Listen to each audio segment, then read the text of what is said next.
What's up guys, Saf here on Super Saf TV, and we've got the brand new Sony Xperia 5 Mark II in the house.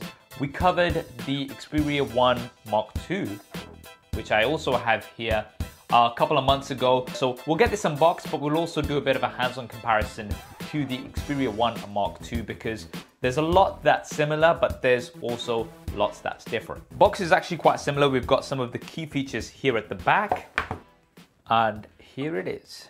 So as well as the device, you do get some paperwork. There's an 18-watt charger. It's not crazy fast. This is the same charger that was in the Xperia 1 Mark II. And then we've got a USB Type-C to USB Type-C cable. Now, there are no earphones in my Xperia 5 Mark II box.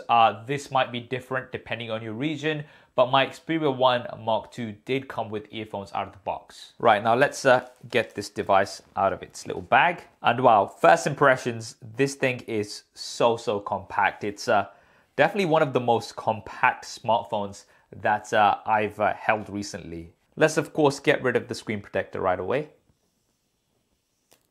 There we go. And having a look at the back, I mean, this looks very similar to the Xperia 1 Mark II. And quickly bringing in the Xperia 1 Mark II here for a comparison, you can see that they look very similar. We've got a glass back with a metal frame. The frame, however, is curved on the 5 Mark II, whereas on the 1 Mark II, it is a lot more squared off. And moving over onto the front, you'll see that although they look very similar, both have a 21:9 aspect ratio. We've even got pretty much almost the same wallpaper on as well. The Xperia 5 Mark II has a 6.1-inch OLED display, whereas we've got a 6.5-inch display on the Xperia 1 Mark II. And the size is not the only difference. The Xperia 1 Mark II has a 4K display and it's 60 Hz. The Xperia 5 Mark II has a Full HD Plus display, but this does have 120 Hz, and I'm so glad we have this. Now, one of the things that I fed back on the Xperia 1 Mark II was, okay, 4K resolution, I'm sure a few people will find that useful, but the vast majority would choose a higher refresh rate over a higher resolution when it comes to a smartphone. So I'm glad Sony has taken that feedback on board, and we've got a 120 Hz refresh rate on the Xperia 5 Mark II. Not only that, we do have 240 Hz of touch input, so responsive time is going to be much quicker as well. So when you're gaming, when you're just scrolling through your social media feeds, you'll really appreciate that higher refresh rate. So thumbs up for that, Sony. Now, because of the smaller size of the screen, the Xperia 5 Mark II is, I'd say, one of the most comfortable devices to hold in one hand that I've tried in a long time. I mean, even compared to the Xperia 1 Mark II, which is a lot narrower compared to pretty much all other flagships out there, the Xperia 5 Mark II is even narrower, and it's around about the same thickness, and it's also very light. Just 163 grams compared to the 181 grams that we've got on the Xperia 1 Mark II. Now, just to give you some context, I've bought in the Samsung Galaxy Note 20 Ultra, and you can see that the Note 20 Ultra looks absolutely massive in comparison. It's much wider and it's also taller. Now, taking a look at the cameras at the back, these are almost the same as the Xperia 1 Mark II. So we've got a triple 12 megapixel camera setup. The primary camera has the equivalent focal length of around 24 millimeters. There's an ultra wide camera which has the equivalent focal length of around 16 millimeters.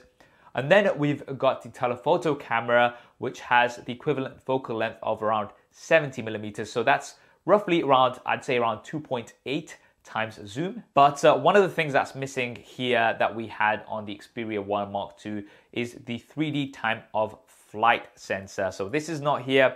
Honestly speaking, I didn't really find much use of it on the Xperia 1 Mark II for me personally anyway. So this is something that I'm not going to be missing.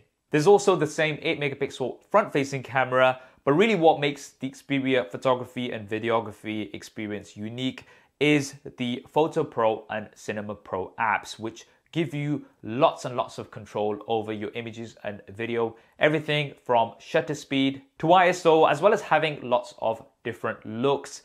Now, I have discussed the Xperia 1 Mark II's cameras in detail with my friend Michael Fisher, Mr. Mobile. But generally speaking, I really enjoyed using the Xperia 1 Mark II's cameras because of all of those manual features, as well as the ability to have the fastest autofocus, eye autofocus on any smartphone with up to 20 frames a second burst mode, which was absolutely insane. Those features have made their way to the Xperia 5 Mark II, which I'm sure a lot of people will be pleased about. But a few things that I am definitely interested in testing out are things like the portrait mode, which really didn't perform well on the Xperia 1 Mark II.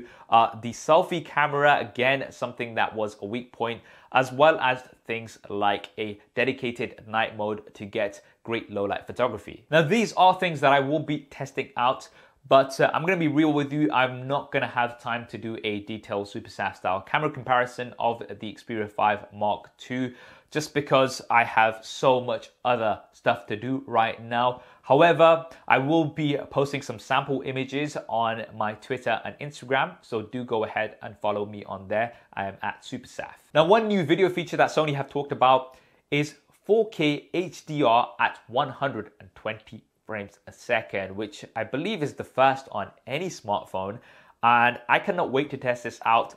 However, I currently can't find it, so I'm assuming that this is going to be coming with a software update. Now let's take a closer look around the Xperia 5 Mark II. So we do have front-firing stereo speakers, one at the top, one at the bottom, which is absolutely great. At the bottom, there is a USB Type-C port. On the right-hand side, we've got the volume rocker. There's a power button, which doubles up as the fingerprint scanner. Seems to work pretty well. And then we've got a dedicated Google Assistant button, which you can just tap to launch Google Assistant, as well as a dedicated camera shutter button. On the top, yes, we do have a 3.5mm headphone jack, something we see much less of these days. This is something that we also had on the Xperia 1 Mark II, and it's great that we've got this on the 5 Mark II as well. Now, on the left-hand side, we have the SIM card tray. Now, this does have space for a micro SD card, so you can expand the storage on the Xperia 5 Mark II like we could do on the Xperia 1 Mark II. However, this does come with half the storage, so we've got 128 gigabytes versus 256 that we had on the Xperia 1 Mark II.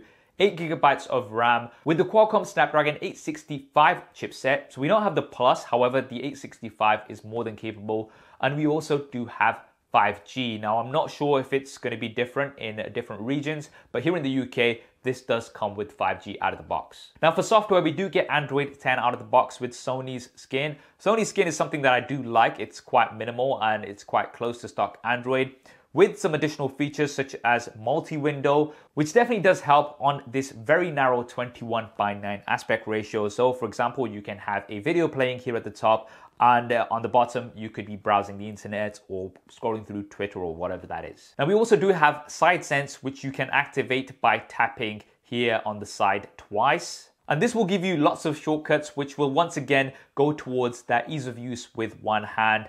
Side Sense for me, maybe I'm not good at using it, but I always find it a bit of a struggle with that double tap, and I never actually use it on Sony devices, but that's just me. Now, as with pretty much all Xperia devices that have come out over the past many years, we do have water and dust resistance. And for the battery, we actually have the same size battery as the Xperia 1 Mark II. So it is 4,000 milliamp hours. However, we do not have wireless charging on the Xperia 5 Mark II, something that we did have on the 1 Mark II. And finally, price. This is coming in at around £800, which is around £300 cheaper compared to the Xperia 1 Mark II. And although you are missing out on a few things such as double the storage, wireless charging, the 4K display, you are getting a 120 Hz display, which in my opinion is much more useful. What do you guys think of the Xperia 5 Mark II? Do let me know in the comments below. In terms of my opinions, I do like that Sony try to be different, right? We've got lots of smartphones that look the same, and I like that Sony have gone with this 21:9 aspect ratio. And the compact size of this, I mean, you're not going to find really anything that has this sort of form factor. And I'm also glad that although this may be considered somewhat of a niche product to some, at least Sony has given us a few of the things that we asked for, like the 120 Hz refresh rate. Anyway, I hope you guys enjoyed this video and found it useful. If you did, then do hit that thumbs up button for me. And if you want to see a lot more content like this, it is Techtober. We've got lots more coming up. Then be sure to subscribe and hit that bell icon. Thanks for watching. This is Saf on Super Saf TV, and I'll see you next time.